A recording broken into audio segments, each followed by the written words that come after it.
Hello, this is Dr. Irene Hausinger, and this is the lecture to accompany Chapter 3 of your Uppers, Downers, All-Arounders book by Inaba and Cohen. Stimulants are the most widely used psychoactive drugs in the world, and we will be covering nicotine energy drinks and the more recognizable stimulants on the illicit front, such as methamphetamine and cocaine. While this statistic came out before your book was written, and the copyright date of this edition is 2014, we do know that stimulant use has increased in the United States since then, and worldwide, particularly in relation to cocaine. If you look at the United Nations Drug Use Report from 2019, you will notice a 56% increase in global cocaine use and trafficking from 2017 to 2019. At the time your book was written, these were the current statistics, with 4.6 million Americans using cocaine, including crack cocaine, 1.15 million shooting, snorting, eating, or smoking methamphetamine for non-medical reasons, so not including legally prescribed things like Ritalin, in comparison to the 67.8 million Americans who smoke cigarettes, and the 144 million 18 and up adults who drink coffee on a daily basis, in comparison with 43.5 gallons of soft drinks per person, mostly caffeinated, that were consumed among young people. So, including caffeine, including cocaine, including coffee, the classifications of stimulants are by far the most widely used drug when we're looking legally or illicitly. So let's look at stimulants as a classification, stimulants or uppers. Okay, so cocaine from the cocaine leaf includes the freebase, crack cocaine, and cocaine paste, known as oxidado. Amphetamines include a whole classification of substances, including biphetamine, which is your Adderall, methamphetamine, and dextromethamphetamine. And then we have amphetamine congeners, which are basically diet pills and things for ADD and ADHD. And we have non-synthetic stimulants as well, such as those from plants, khat, betel nut, ephedra, and yohimbe. And then we have the synthetic classifications, such as bath salts or the synthesized methamphetamines that are variations of cathinone and methcathinone. And you're probably most familiar with the ones that we use daily, or many of us use daily, like caffeine, coffee, tea, chocolate, colas, and energy drinks. And then we have nicotine, which is really interesting. It technically is a stimulant, and so it irritates the central nervous system. Yeah, people feel relaxed when they use it. So in some cases, it might be classified as an all-arounder. But nicotine can include cigarettes, smokeless tobaccos, cigars, pipe tobacco, and electronic cigarettes.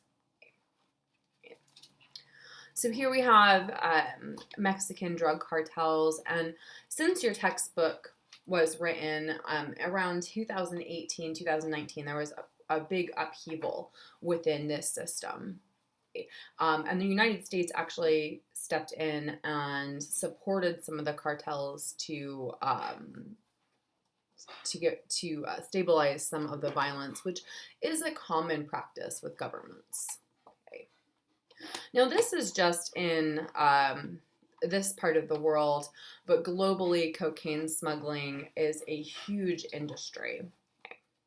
And one of the things that really impacts any drug trade, and this is really important to remember, is the geography and the climate, and where is it grown, where is it coming from, where is it synthesized, where are the consumers. Okay. So let's talk about the general effects of stimulants. Stimulants force the release of the body's own energy chemicals, epinephrine and norepinephrine, as well as other chemicals, especially dopamine, and stimulate the brain's survival pathway. Emotionally, stimulants can increase confidence and induce euphoria or a rush. If you're a Fleetwood Mac fan, you might have seen interviews with Stevie Nicks where she had talked about her long-term cocaine use linked to her stage fright, and that how cocaine gave her courage to go and sing in front of thousands of people. And eventually she had a deviated septum and some other problems and relationship problems because of it. But she very openly speaks about it. It's quite interesting if you're into Stevie. 8. Stimulants also constrict the blood vessels, increase heart rate, and raise blood pressure.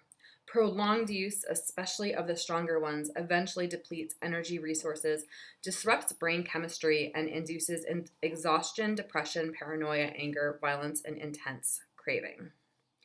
So, a general rule of thumb is that the crash of a substance is kind of the opposite of the high of that substance, okay, in general. Okay. There are many landmarks in the history of cocaine, coca, which is the plant that it comes from, and the cocaine, which is the synthesized drug product. And it's associated with the purity of the substance and methods of use. So in chapter 2, you learned about the routes of administration. Okay, so this is very important to remember here. A person can chew the leaf or chop it with ash and placing it on the gums. And what I've heard from documented sources is that chewing the leaves can feel like drinking 15 cups of coffee. Okay. Take that for what it is. I can't verify that personally, but it's the unadulterated coca leaves are very much like a caffeine rush. Okay, it's when we synthesize things and add chemicals that the body is not meant to handle it, and that's where we have a lot of the problems. And we see that with other things such as the synthesis of alcohol. So beer does not affect a person the same way that hard liquor would be. Okay, and we've seen this throughout history, like the Great Gin epidemic in England, and epidemics here with distilled alcohol. So one of the general rules of thumb that you can look at when we are discussing substances is that in its pure, unadulterated form, the body can generally handle it, and there aren't as many negative consequences as when it is synthesized. They make cocaine tea. They used to have a cocaine wine that was made very popular by artists and writers in the salon days and parlor days, where artists used to get together late 1800s, early 1900s, and drink cocaine wine. Okay, neat. You can boil this down and inject a solution into the vein. You can snort the powdered, this is the hydrochloride, the white powder, or you can smoke the freebase or crack cocaine crystals. So it would be difficult. You can't really smoke this type of cocaine. Okay, right. And in general, although it's similar, it is considered a more intense high and more highly addictive because of the rush and the added chemicals like ammonia and things that you would have to make in order to make the crack cocaine crystals. So they are not the same. They definitely are related. Powdered cocaine is much more expensive, whereas the crack rock cocaine is less expensive and is more associated with people of lower income. Okay. All right. So let's talk a little bit more about cocaine. Cocaine is refined from the leaves of the cocoa bush found almost exclusively in South America in Peru, Colombia, Bolivia, and to a lesser extent Ecuador and also Java and Indonesia. Most distribution, especially to the US, is handled by Mexican cartels. And again, this is going to change a little bit based off of where you are in the world. So for example, 90% of the world's heroin comes from Afghanistan, but because of where the United States is, most of our heroin comes up from Mexico. Cocaine was popularized by Sigmund Freud, Mariani wines, which is the cocaine wine, and eye surgeon Carl Kohler. Carl Kohler used it as an anesthetic.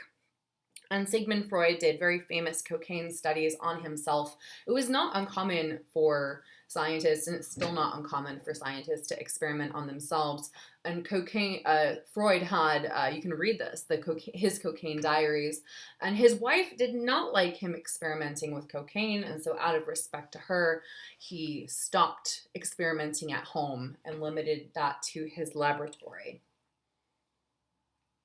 Okay, so when people dismiss Freud as a cocaine addict, I think that we need to look a little bit more into that and look at what was actually being done and what he was trying to do, and not just dismiss it. Okay. So again, when we're talking about drugs and substances, intent is really important, and when that intent shifts, that's when we might be crossing some lines. Okay. Cocaine can be swallowed, injected, snorted, or smoked, or chewed. Medical uses are limited to the topical anesthetic properties of the drug. There was a time, of course, in the United States where everything was legal prior to around 1914 to 1918. We started to see more drug policy come into play. But if you look on Google, you can find old pictures of cocaine tooth tablets, and cocaine and cough medicine and other types of tonics. And of course, we know that it did used to be in Coca-Cola. Cocaine prevents the reabsorption of energy chemicals, increasing their presence in the synapse and thereby energizing the user. And then what eventually happens is that the body is depleted of this naturally and the crashes happen. Okay. Cocaine increases sexual activity but can also increase aggression. Many domestic violence cases involve cocaine and alcohol. When they use together, produce cocathylene. Yeah. And this is a nasty metabolite that has been associated with blackout rages. The cardiovascular system is most affected with the constriction of blood vessels, some damage to heart muscles, and involuntary writhing and jerking. Mentally, it can cause paranoia and psychosis. Cocaine use is dangerous during pregnancy to both mother and fetus, and it can also cause dental erosions, and erosions of the soft palate and holes actually in the soft palate, and issues with the septum and nasal passages. It's very abrasive. And it does have a true withdrawal syndrome, particularly depression and craving. So once again, in general, the crash is the opposite of the high when we're looking at most substances. Okay. Overdose can occur, but is usually not fatal. However, it has been associated with heart-related problems. Okay. Other complications arise from polydrug use, which is combining different substances together, adulteration. One of the things that's happening right now is that cocaine is being cut with cat dewormer, among other things. And you can buy testing kits to test your drugs to see if it is adulterated in there, and other type of contamination, especially with IV drug use. And because it is metabolized so quickly, the high that cocaine induces is quickly turned to depression, resulting in an exaggerated up-down cycle that may appear to be likened to bipolar disorder. Okay.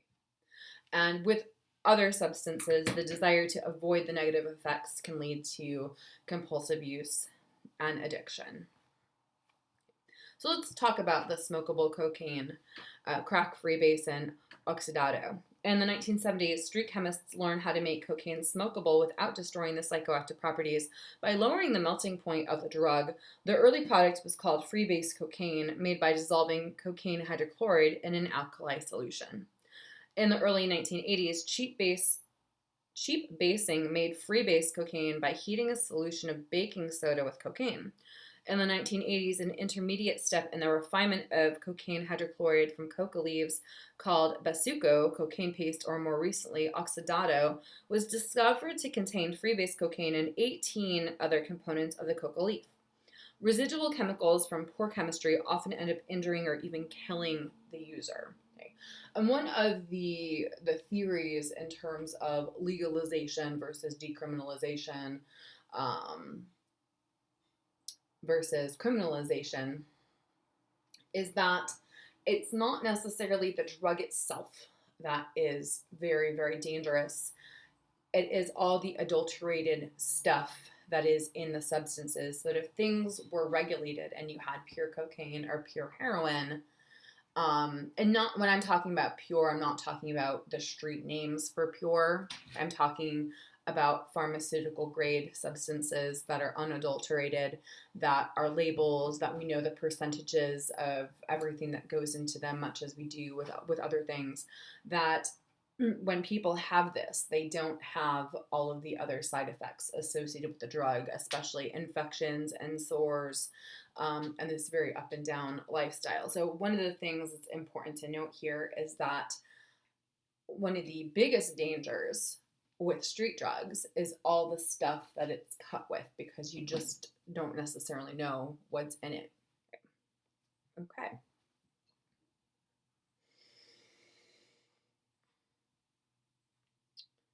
One of the things that we need to look at are the routes of administration and the effects of routes of administration on the body. Because it is inhaled and goes directly from the lungs to the brain, smoked cocaine has a more powerful and immediate effect on the brain and the body. So remember that smoking is actually the fastest way to get a substance to the brain, not injection. It also leaves the body more quickly, so the up-down cycle is much more rapid. So this is another general rule of thumb. The faster it affects you, the faster it leaves the body. The slower it affects you, the slower it leaves the body. Okay. The basic effects of smoking freebase cocaine are almost the same as snorting or injecting cocaine hydrochloride. Smoking crack is the most rapid-acting method of use and creates the greatest compulsion. Side effects include chest pains, cracked lung, paranoia, and intense craving. The social effects of crack are devastating to many poor communities where the drug is rampant. We can look at the 1980s crack epidemic and look at Freeway Ricky Ross and what happened with that in terms of a large amount of cocaine coming in from South America in a concentrated area in California. Side effects include chest pains, cracked lung, paranoia, and intense craving. You also might notice that people that smoke crack long term tend to lose their front two teeth.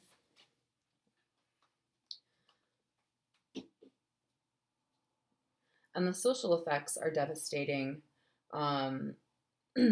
especially where there is violence. So what we want to look at too is harm to the user and then harm to the community at large. Some of the differences between cocaine and amphetamines are that cocaine is more expensive. Amphetamines are sometimes called the poor man's cocaine. Amphetamines last longer and are cheaper. And cocaine is plant-based, whereas methamphetamines are synthetic. Okay. Right.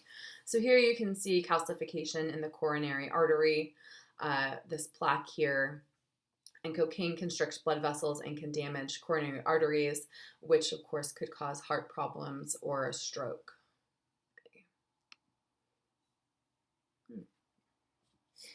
And this is true of most things. The faster a route of administration, the more toxic and addictive. Okay. And then, of course, with intravenous use, we are bypassing the body's natural defense mechanisms. So it's considered much more dangerous because there's no natural biological defense against it. If we're smoking something, if we're eating something, if we're inhaling something, the body has, if we're eating something, we have enzymes. If you're smoking or snorting, we have cilia and filtration systems, etc. Whereas if we're injecting something, it goes straight into the blood system. And if you do not clean your skin first, and if you do not clean your instruments, then you can be putting bacteria right into your bloodstream.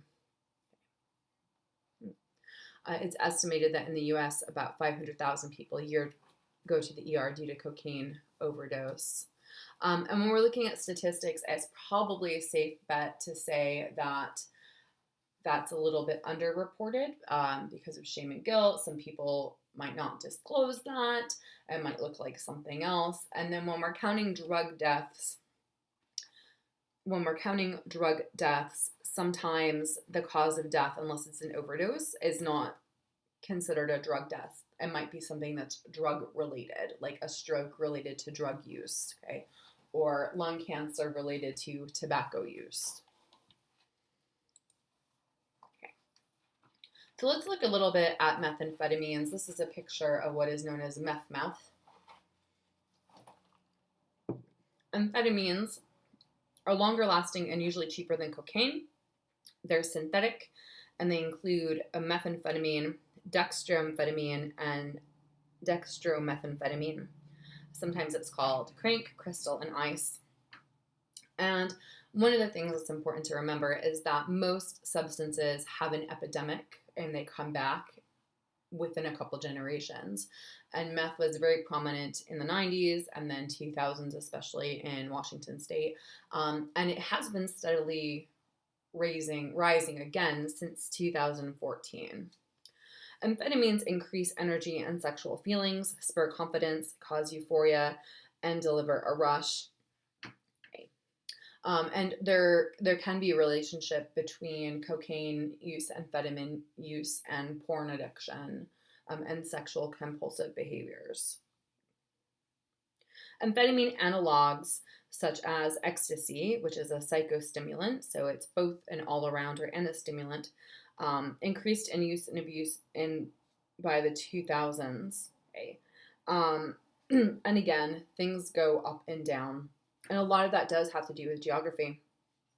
It's estimated that up to 34 million people worldwide used amphetamines and methamphetamines at least once, contrasted with 19.4 million using ecstasy or MDMA, 17 million using cocaine, 16.5 million using heroin, and 181 million using marijuana. Now, amphetamines are going to be called different things in different places, and they're in different forms. In a lot of Asian countries, amphetamines come in pill forms. In Thailand, it is yaba. In the Philippines, it's called shabu. And in other places, there are different names for amphetamine-based pills. Okay. So it can be in pill form, it can be in like a powder form, it can be in a rock form, etc.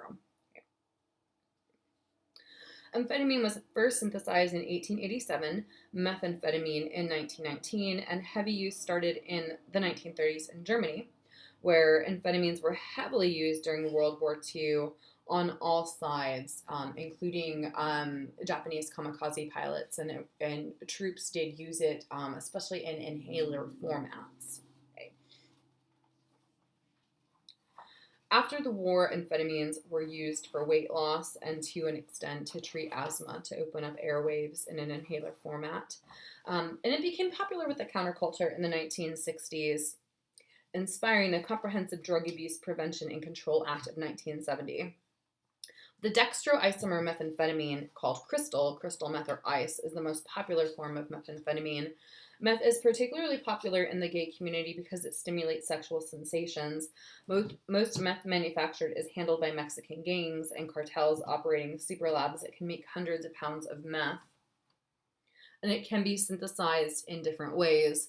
And it's estimated that if you can bake chocolate chip cookies, then you can follow a recipe to make meth.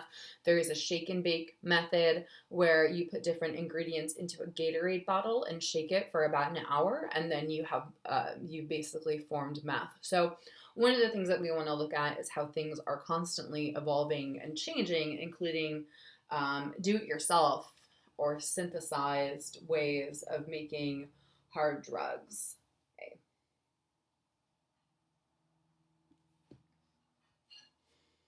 The effects of meth last 4 to 6 hours compared with 10 to 90 minutes for cocaine because meth prevents the reuptake of energy chemicals and also prevents their metabolism.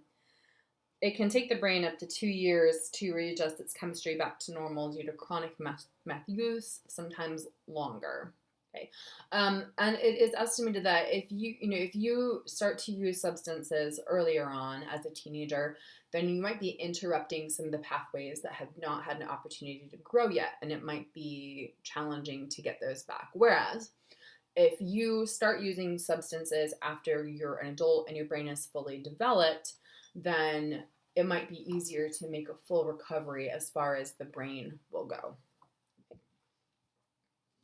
Side effects include bad teeth, heart and blood vessel toxicity, severe depression, lack of energy, and intense craving. Amphetamine psychosis can also occur from long-term and high-dose use. And it can be a little bit difficult to distinguish this from schizophrenia. A lot of the symptoms are similar, such as visual and auditory hallucinations and delusions.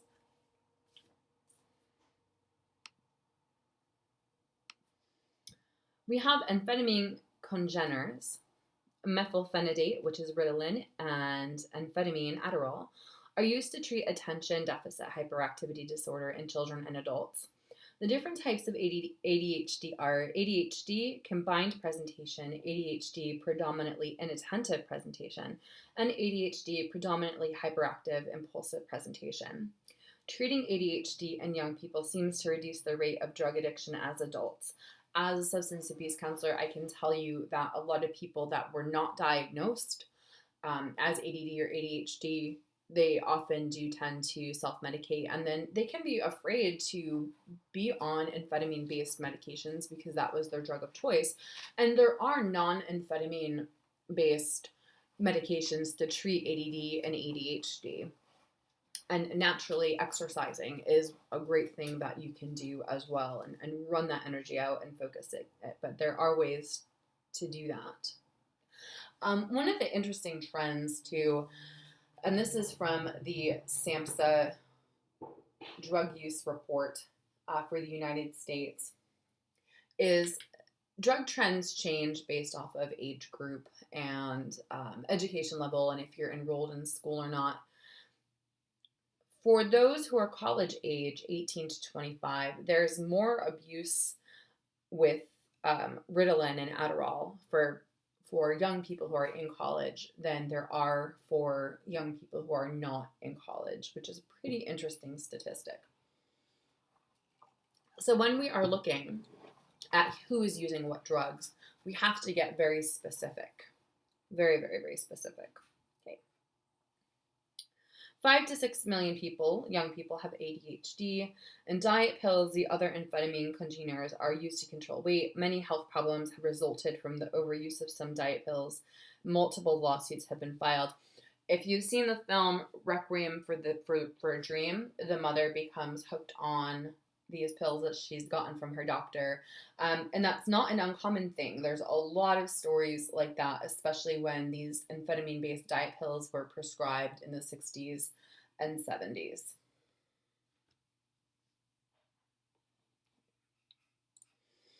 There are look-alike and over-the-counter stimulants. Counterfeit stimulants, often containing only caffeine or other mild stimulants, are falsely advertised as amphetamines, cocaine, or even MDMA or ecstasy. Legal and mild over-the-counter stimulants, when used to excess, can have toxic cardiovascular effects. Just because something is legal or over-the-counter does not necessarily make it safe. There was a case in England several years ago where a woman was drinking 23 Red Bulls a day, and she gained shy under 100 pounds. And she was dying and her kidneys were failing. There's also been some debate, and the whole gateway drug thing is very debatable if that's actually something that's true or not. But when energy drinks first came out, high schools were thinking about banning them because students were basically pounding them and then being crashed out. Right? And the argument was, would this stimulant lead to other stimulant use?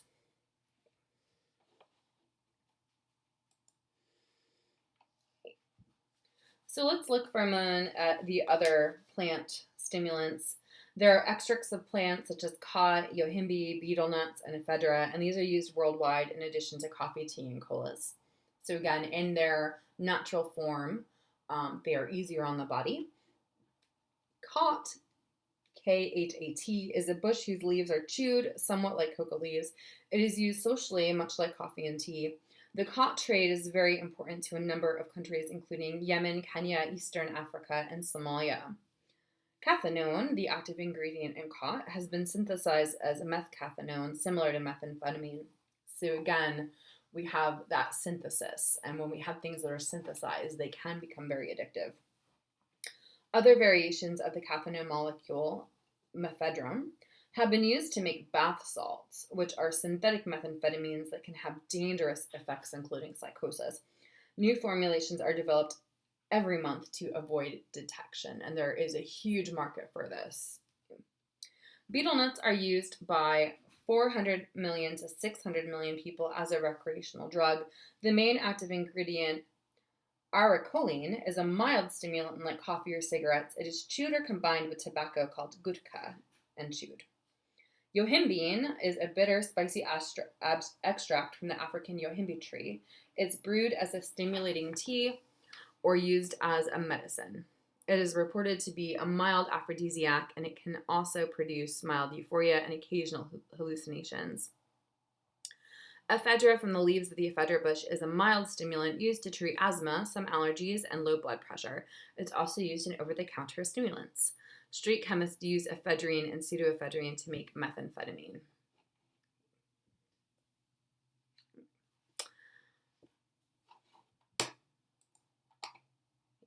Let's talk about nicotine for a moment. So here we have adult per capita cigarette consumption. Now, one of the things that's been happening since 2013, when marijuana has become more readily available in certain states, is that adolescent cigarette use is going down, adolescent cannabis use is going up, and in some cases we have evidence that shows that vaping has replaced typical cigarette consumption. In 2014, the Surgeon General's office released the 30-second report on smoking, the health consequences of smoking, 50 years of progress. It examines the tragedies and the triumphs over the past 50 years in the war on smoking. It added new illnesses to the list of those aggravated or caused by smoking, including diabetes and liver cancer. It said that though the rate of smoking in the past 50 years has been cut in half, 480,000 Americans still die prematurely from the effects of smoking and inhaling secondhand smoke. That is every single year. So if we're looking at overdoses for heroin, and we're looking at meth, and we're looking at cocaine, and we're looking at legal substances, by far the most deadly substance to Americans every single year are cigarettes. And then alcohol-related deaths are between 90 to 100,000. So it's the legal drugs that really do have the highest rate in causing death and conditions that cause death. Nicotine is an addictive toxic alkaloid found in the leaves of the tobacco plant. It is native to North and South America and was cultivated in Mexico, parts of Central America, and some Caribbean islands. The use of tobacco did not occur in Europe and Asia until the late 1400s.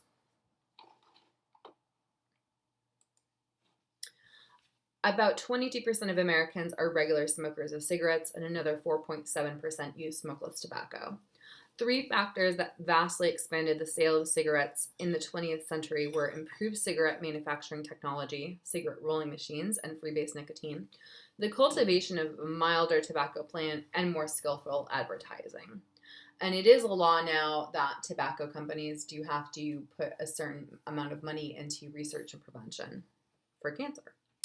When tobacco is smoked or chewed, it first stimulates smokers and then relaxes them. So again, looking at the routes of administration.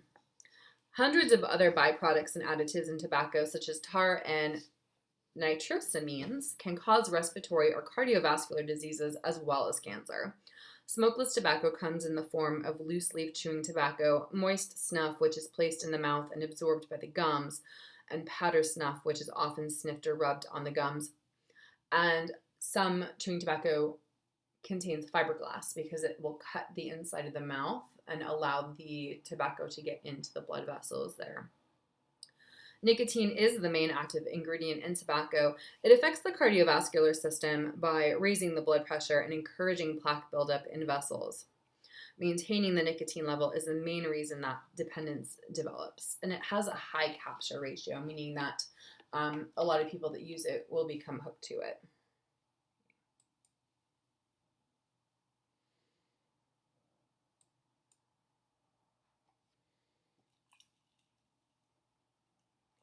On average, the life of an adult smoker in the United States is shortened by 14 years. There are a lot of apps now for your phone and on the computer which will calculate what's happening to the body when you quit smoking. What happens when I've stopped smoking for 5 minutes and a whole day and a whole week? And within 20 minutes, your blood pressure comes down. It tells you exactly when you get your taste buds back. And so some of these apps are really encouraging and also let you know what is happening and how your body is recovering and also how much money you can save. Okay? Sometimes cigarettes are about $10 a pack. And if you're smoking one or two of those a day, that's a trip to Europe, right? Or a new guitar, right? Or a down payment on a car. So again, a lot of chronic diseases and a lot of issues that are linked to smoking.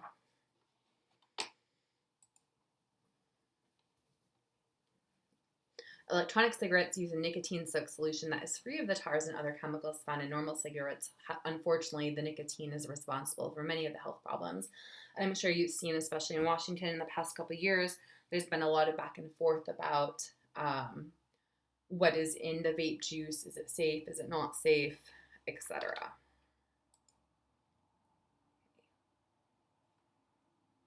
So here are some scans of non-medicated versus medicated. Okay. So remember that if a person is non-medicated, they'll be hyperactive, but using a stimulant for somebody that has ADHD or ADHD, they're going to not so much be sedated, but kind of be at a normative baseline. Whereas if a person that does not have ADD or ADHD uses a stimulant, then they are going to be very speedy.